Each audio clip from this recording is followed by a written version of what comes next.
Before we go into during the game, I want to hit on a few points. One is this. As we're going through each of these talking points, before the game, during the game, after the game, I want to just give you some of my own personal experience, and that is this. It's easy for me to stand up here and go through this presentation and talk about what we should do as parents and how to act appropriately and how to help your child have the best experience possible. But I will tell you, I've studied this program, I know this quite well.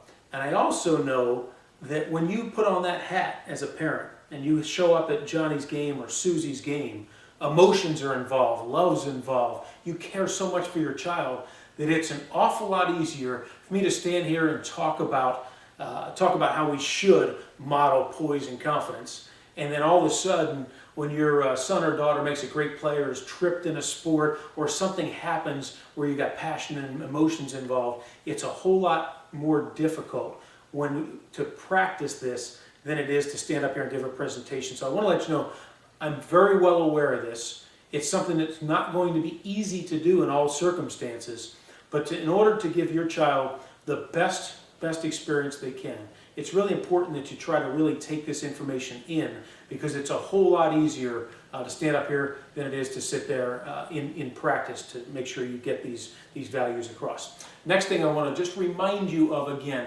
this information comes from the kids, from the children, not from Bruce or myself. Very important. And the last thing I want to talk to you about before we go to during the game is this. When is it appropriate to talk to the coach versus when you should just sort of back up and take a back seat and let your child be released to the game? 3 times when it's appropriate to talk to the coach. 1, if you think the physical or mental well-being of your child is in any way hindered, or there's any kind of concern with the coach or with the program, any kind of physical, mental situation with your child, certainly it's okay, injury, etc., to approach the coach at that point. Second way is concerns about your child's behavior. If they're doing something that you wouldn't accept at home and it's not being corrected in the sports environment, it's okay and it's very appropriate to talk to the coach about that if you wouldn't accept that in your own home. And then the last reason to approach the coach would be in regards to improvement. If your child genuinely wants to improve, bring your child with you and talk to them ask them, how can your child improve in that sport?